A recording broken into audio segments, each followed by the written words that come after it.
What's up, guys? Dustin from Man on a Mission. I'm just out here kind of scoping out the jungle and checking in on things. It is, I think, January 6th today.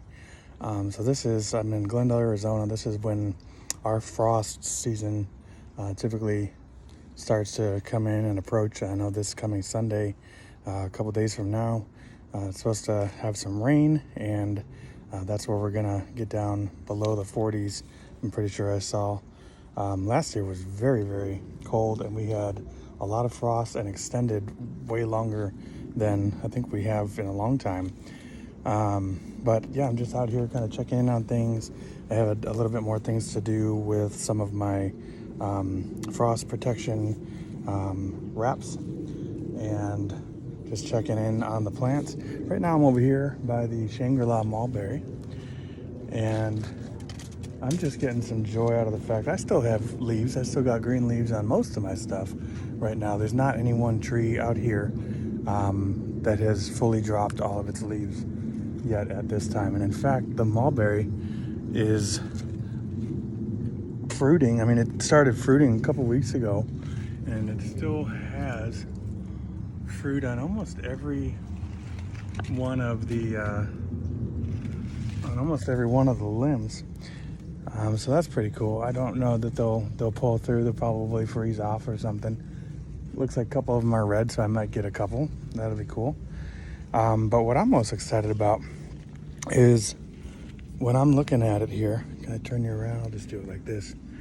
Every limb it's budding off these new stems. So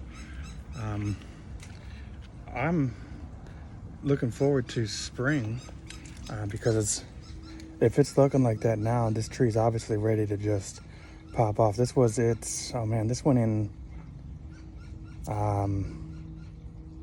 kind of late in the year. I want to say maybe even like October-ish of last year, not 2023 but 2022.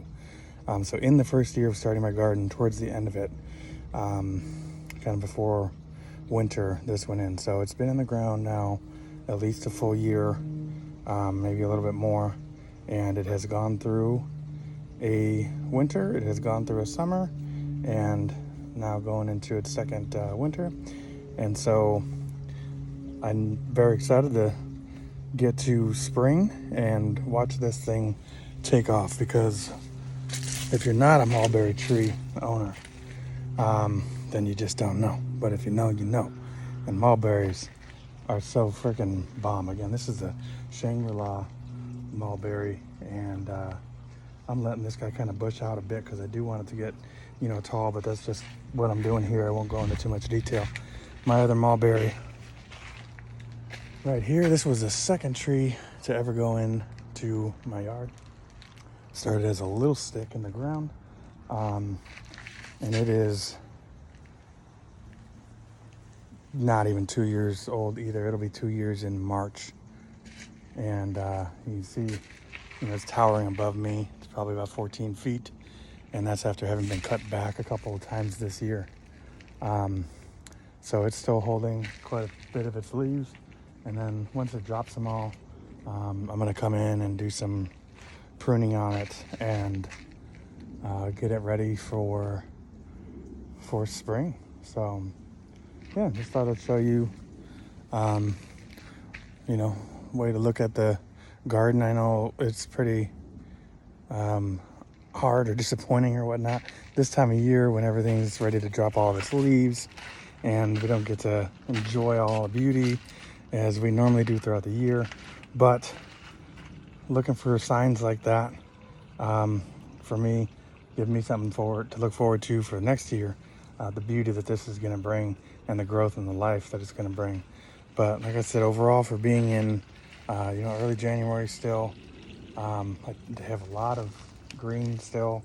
It's really nothing that has fully dropped its leaves. The almond looks like it's just not even phased. My peach tree is almost all the way dropped, and then the grapes obviously they're at that time, so it'll only be probably another, or maybe even just a week. We'll see. My Jamaican cherry towering above me here, also about 14 feet. And it's actually done exceptionally well. This time last year, this was already having issues. Now it is kind of cuddling my other mulberry. The two mulberries are kind of cuddling the Jamaican, as is the moringa tree right here. So I'm hoping that that actually will help. My intention was to cut this tree back quite a bit to a sizable, manageable size that I can put a frost protection build around it. I don't know that I'm going to do that. I've covered it at the base with a lot of straw here, and I have one of these halogen work lights. I'm going to put a second one. Those are on a thing that comes on automatically at sunset, the dusk to dawn, and that's just going to provide some heat up there in the leaves to help, you know, prevent the frost. And then anytime something's an understory or, you know, underneath something else, it really does make a difference. So all the things that I have that are growing underneath something else right now are not even phased at all by the time of year that it is. So keep doing a couple check-ins like this. I got a little bit more work to do. I have an enclosure that I was working on inside of the chicken coop for some of my potted plants. I wanted to build like a little kind of greenhouse thing, and unfortunately my first design using all reclaimed materials did not work. So I'm gonna go work on redoing that right now so I can retain the heat inside of that structure for my potted plants that are in there. So catch you next time, and grow on.